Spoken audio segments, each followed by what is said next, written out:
تو حقیقت یہ ہے، چلیے اب ہم ایک دوسرے کو الزام نہ دیں، اس سے سالو نہیں ہوگا. یہ اہم بات یہ ہے کہ یہ جو آج کل اتنا گرم ہے فضا، وہ کم ہونی چاہیے. ہم تو بمبئی کے لوگ ہیں، ہم نے دیکھا ہمارے شہر پہ کیسے حملہ ہوا تھا.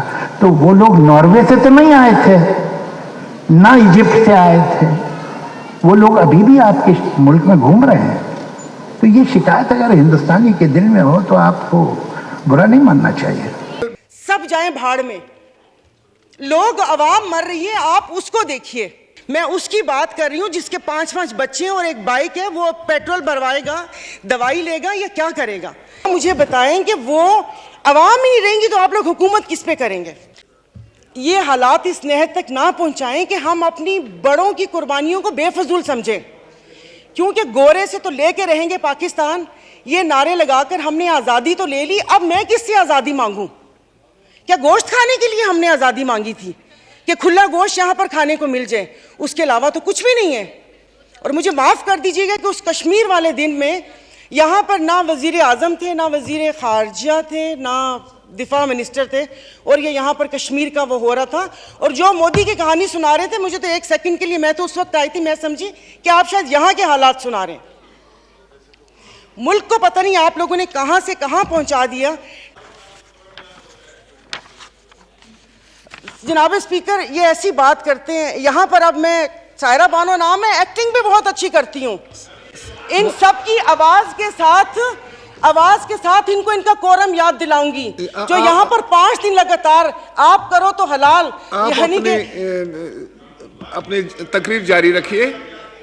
آپ اپنی تقریر تو یہ یہاں پر جناب اسپیکر ان نو کو کراس ٹاک پلیز.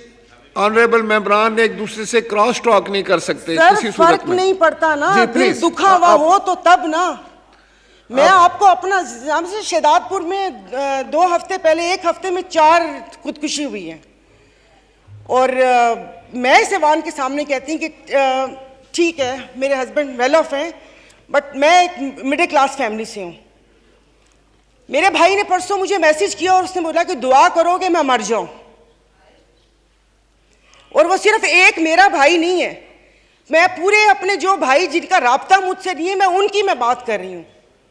دوائیاں تو وہ دوائی نہیں ملتی. سرکاری ہسپتال کا آپ نے حال دیکھ لیا. میں پلیز آپ مار دیں، آپ پلیز مار دیں. یہ میری بہن پیچھے بیٹھی ہو تو پیچھے ہی بیٹھی رہو، اگلی دفعہ کی ٹکٹ نہیں ملے گی اگر زیادہ چوٹ چوٹ کی تو. آنریبل اسپیکر، مطلب ان کے دماغ ملی نہیں ان لوگوں سے، ان کے بھوسا بھرا ہوا دماغ میں. آنریبل ممبر آپ مجھے ایڈریس کریں. اور نہیں سر، یہ ایسے بولتی کوئی کام ہے نہیں، پارٹی میں کوئی پوچھتا ہے نہیں. اور یہاں پر آ کے صرف یہ 4 الفاظ بول کے اور اس کو وہ کوشش کرتی ہیں کہ ہم نے بھی انگلی کٹوا کے شہیدوں میں نام لکھوایا ہے. عزت نیلام ہو. ابھی تو پہلے کسی نے مجھے کہا کہ آگے کیا ہوگا. بچے تو بکتے تھے، عزتیں بھی نیلام ہوتی تھی. آئی ایم سوری، بھلے آپ ایکسپینس کر دیجئے گا الفاظ، پہلے ڈھکے چھپے ہوتی تھے، اب کھلے عام ہوں گی. اور میں عزت نہیں بولوں گی، جسم فروشی بولوں گی. کیونکہ اگر عزتیں بک رہی ہوتی تو سب خرید لیتے، پھر بل لانے کی ضرورت نہ پڑتی کہ عزت دو ہمیں. سب یہاں پر بیٹھے ہوئے عزتیں خرید لیتے اگر عزت بک رہی ہوتی. تو آپ مجھے بتائیں کہ کوئی لائے عمل دے دیں کہ اگلے 5 سال تک یہ مشکل حالات برداشت کر لو یا 10 سال تک برداشت کر لو، تو پھر بھی تسلی ہو کہ ٹھیک ہے میں نہیں رہی تو ٹھیک ہے میرے بچے اس میں رہیں گے. سر آپ نے تو بچوں سے جینے کا حق چھین لیا ان لوگوں نے. کل نجم سیٹھی صاحب نے بھی ایک ٹویٹ کیا. انہوں نے کہا کہ ٹی ٹی پی نے تو کہا ہے کہ وہ صرف جو اسٹیٹ کے سیکیورٹی ادارے ہیں یہ ان کو نشانہ بنائیں گے، پی ایس ایل کو کوئی تھریٹ نہیں ہے. تو بڑی حیرانگی بھی ہوئی، اس پر بڑی تنقید بھی ہوئی کہ کیا مطلب ہے، یہاں پر صرف پی ایس ایل کے میچز کی فکر ہے کیا؟ کسی کو اداروں کی فکر نہیں ہے، عام لوگوں کی فکر نہیں ہے؟ کیا آپ کا ایجنڈا صرف پی ایس ایل کو محفوظ کرنا ہے؟ کوئی ایک ادارہ اگر محفوظ نہیں ہے اس ملک میں تو اس کا مطلب ملک کا کوئی بھی کونا محفوظ نہیں ہے. تو اس نجم سیٹھی صاحب کی اس ٹویٹ پر کل سے بہت زیادہ تنقید بھی ہو رہی ہے. دوستوں ویڈیو اگر آپ کو اچھی لگے تو لائک شیئر سبسکرائب کرنا نہ بھولیں. نوٹیفیکیشن بیل آئیکن ضرور دبائیں. دھنیہ واد.